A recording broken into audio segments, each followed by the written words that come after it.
Production support for InFocus is provided by Hoosiers for Higher Education, a statewide organization of alumni and friends of Indiana University, dedicated to raising the awareness of the importance of higher education for Indiana's citizens and the state's future.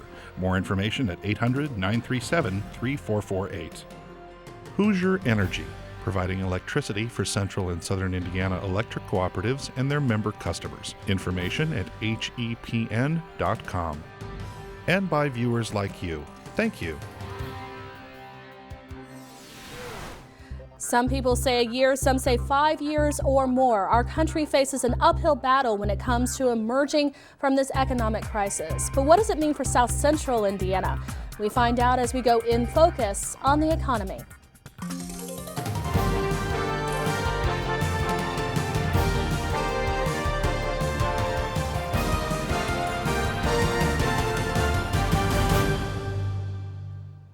Hi, I'm Ann Shea. We welcome our WTIU viewers and WFIU listeners to the show. And tonight we also welcome panelists from around the state to discuss various topics of the economy which affect Hoosiers. We'd love to hear from you. You can phone in your questions at 1-800-987-9848 or email us at infocus@indiana.edu.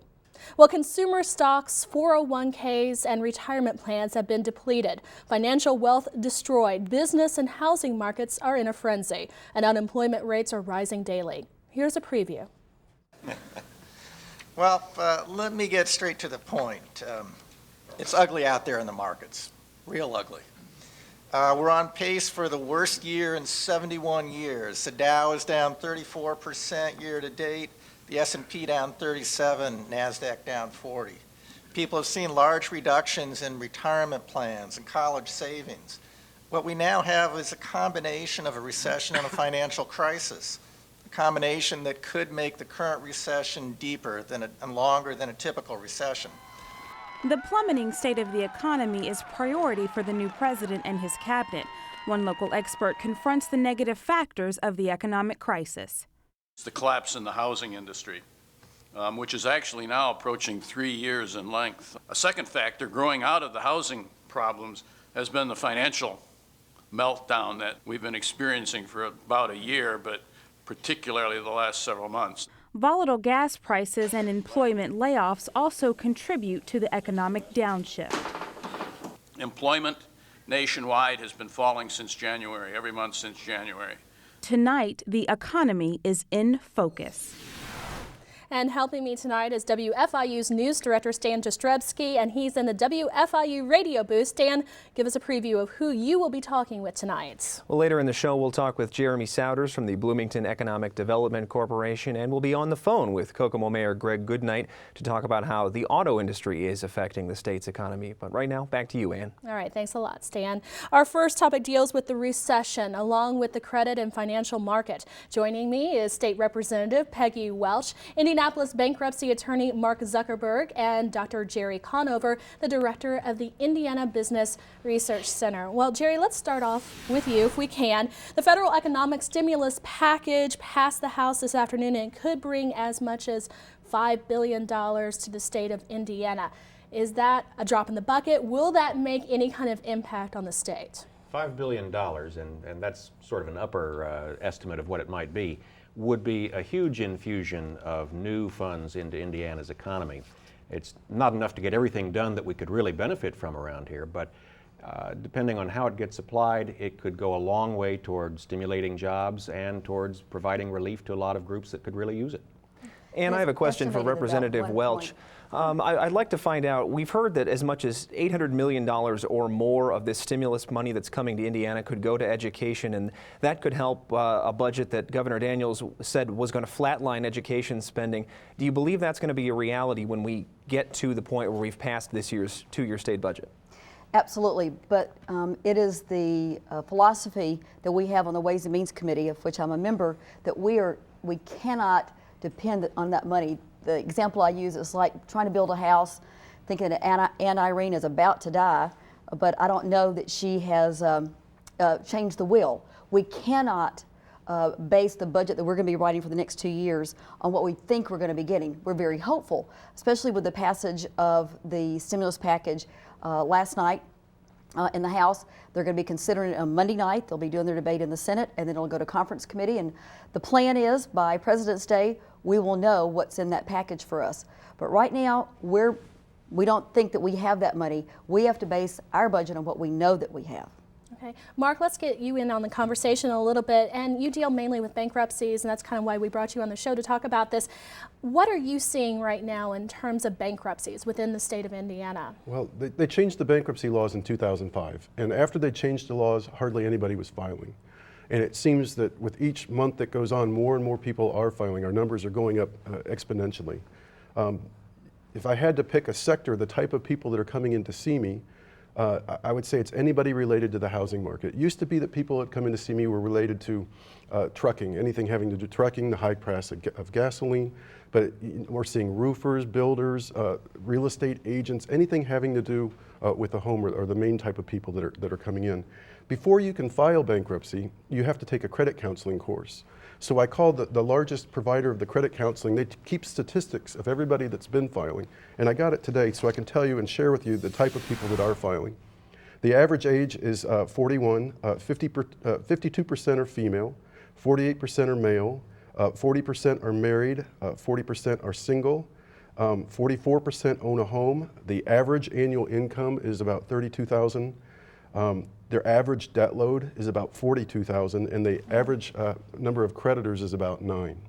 Well, you were talking a little bit about a new law that's going to be passed, possibly. We're hoping. We're hoping. Tell me a little bit more about that dealing with bankruptcy. Well, the largest problem everybody knows has to do with the homes. And it used to be when people would come in, I've been doing this for 20 years, and people would fight and they would do anything to save their home. And now, over the past few years with our housing problems, people are running. They're not even walking. They're running from their homes. And it's because they have no value in it. They have no equity. It's not uncommon for somebody to come in and they have a home that they owe $150,000 on, and the home's only worth $100,000. And if you file bankruptcy, all you can do is either pay it or give it back. Well, with the new law, actually they marked it up today out in Washington. It's been through the House and the Senate. What the new law would allow bankruptcy judges to do is modify a person's first mortgage. So if we had somebody whose home was worth $100,000 and they owed $150,000, they'd have to file bankruptcy. That's the unfortunate thing. But in a Chapter 13, the bankruptcy judges would be given the power to bring that mortgage down to the value of the home, and they'd even be allowed to rewrite the mortgage and stretch the mortgage out to 30 years and change the interest rate. And it would give incentive to people to once again try and keep their homes. And we in Indiana really taken this seriously also. Even last year we passed legislation that would provide at least a place for folks who were having questions about, can I pay my mortgage and what do I do? Because people, I understand people won't even answer the phone sometimes when they think all the creditors are calling. Sure. And we have tried to provide a place they can call, ask questions, be given guidance, given counseling, and I'm sure this is something they're going to be told also, that this is another avenue for them. Also, we started having hearings the first day of session, being led by the chairman of the Financial Institutions Committee. What can we in the state of Indiana do to make a difference and to provide some relief for those folks who are possibly going to lose their home? Okay, great. Well, we have a segment from a letter to the editor from the Indianapolis Star that we'd like to get to from January 15th, saying that a loss of employment and property tax caps in India may cause Indiana's revenues to shrink more rapidly than predicted by Governor Daniels. Jerry, would you like to take this? What do you think of that idea? Well, we've had a real acceleration of job losses in the last few months, starting about fall. The pace of people losing their jobs has really picked up quite a bit, and that has thrown a wrench into the revenue projections for the state. It wasn't that long ago we were bragging about having a significant surplus compared to a lot of states, and now that's turned around greatly. So it's definitely, people are feeling it more. We've got a lot more people who are out of work. Unemployment claims nationally today was reported, claims from people who are already on unemployment and continuing to file for benefits was at the highest it's been in decades. Well, really since they've been keeping track of that, I believe.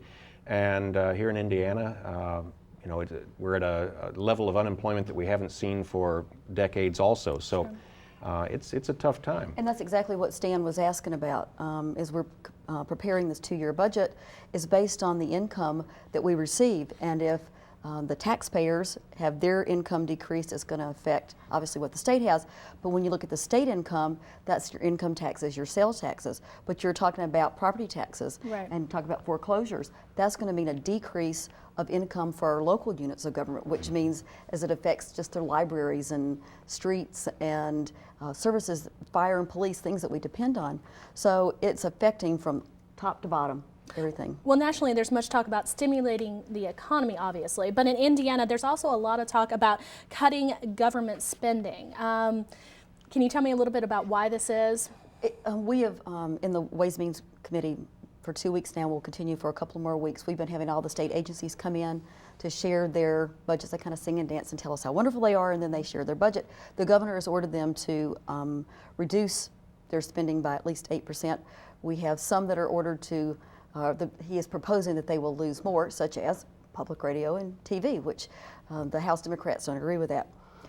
But we are trying to put together a budget. We agree with the governor, though, that when you have lean times, it's an opportunity for us to be able to kind of maybe keep the wheat, get rid of the chaff, and really focus on what are the main missions of the different agencies, the different programs, and make sure that we're keeping those things that are really providing the best service for the citizens. All right, thanks a lot. We're going to have to switch gears just a little bit and go more local, focusing on the Bloomington area, Monroe County area. Let's go to Stan in the radio booth. Stan? Thanks, Ann. Here with Jeremy Souders from the Bloomington Economic Development Corporation. You know, we've been hearing for a long time now that Bloomington and Monroe County are in something of